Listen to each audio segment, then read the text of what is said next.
Հարգելի արտգործնախարար Միրզոյան, տիկնայք և պարոնայք, շատ հաճելի է այստեղ լինել Երևանում և այսօր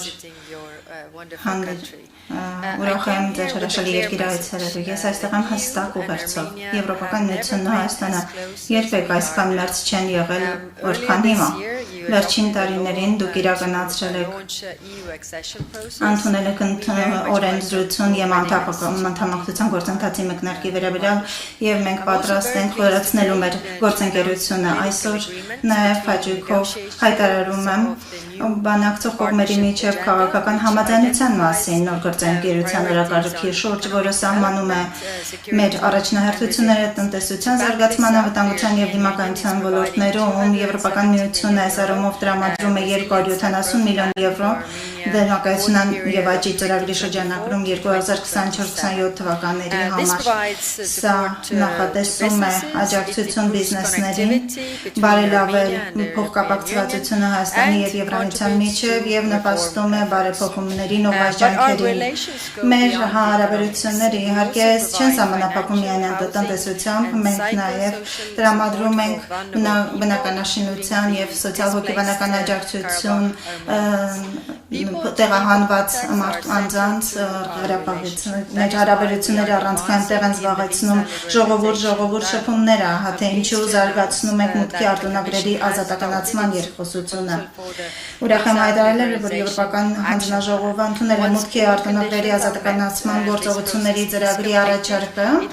և երբ պայմանները կատարվեն, գործընթացը ավարտին հասցվի, այն ավելի մոտ կդարձնի միմյանց Եվրոպական միությունն ու Հայաստանը։ Միաժամանակ մենք համագործակցությունն ենք խորացնում խաղաղության և կայունության համար և Եվրոպական միության Հայաստանում ԵՄ առաքելությունը այս առումով առանցքային դեր է կատարում։ Երեկ ես այցելեցի առաքելության գլխամած անձամբ ծանոթանալով նրանց գործունեությանը։ Եվրոպական միությունը և Հայաստանը համագործակցում են նաև ճգնաժամերի կառավարման ոլորտում։ Նախարար Միրզոյանի հետ մենք հենց նոր ստորագրեցինք մասնակցության մասին շրջանակային համաձայնագիր, որը հնարավորություն է տալիս Հայաստանին մասնակցել ԵՄ առաքելություններին ամբողջ աշխարհում։ Այսօր մենք նաև քննարկել ենք Հայաստանի և Ադրբեջանի միջև հարաբերությունները, մենք աջակցում ենք կարգավորմանը երկու երկրների միջև, հիմք ընդունելով ինքնիշխանությանը, տարածքային ամբողջականությունը և սահմանների անխախտելիության սկզբունքները, այլընտրանք չկա այս սկզբունքներին։ Մենք գոհունակությամբ ենք նշում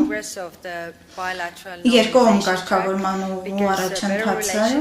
քանի որ Հայաստանի և Ադրբեջանի միջև հարաբերությունների կարգավորումը կարող են ճանապարհ հարթել տարածաշրջանում տևական խաղաղության համար։ Այլ հարցերի շրջանակներում մենք քննարկեցինք Եվրոպական միությունը հավակնոտ Սևծովյան տարածաշրջանի վերաբերյալ ռազմավարությունն է ընդունել և մենք աշխատենք տարածաշրջանի բոլոր գործընկերների, այդ թվում Հայաստանի հետ ապահովելու իրագործման ուղղությունը և մենք կապված ենք այս ռազմավարության փոխկապակցվածության ֆլագշիփ ծրագիր իրականացնելու համար։ Մենք անդրադառնանք նաև Ուկրաինայի դեմ Ռուսաստանի ագրեսիայի վերաբերյալ զարգացումներին, մասնավորապես հիբրիդային գործողություններին Ռուսաստանի միջև և Հայաստանի հանձնառությունն այս ժողովրդավարության և ազատության ուղղությամբ կարևոր է և այս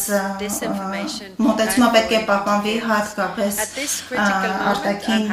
հիբրիդային սպառնալիքների ապատեղեկատվության և արտաքին միջանկային պայմաններում։ Մենք պետք է այս ոճռորոշ պահին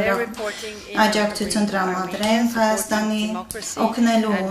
Հայաստանի ժողովրդավարությանը և դիմակայունությանը։ Եվրոպական միությունը շարունակելու է կանգնել Հայաստանի կողմին, որպեսզի աջակցելու այս համատեղ ջանքերի զարգացմանը։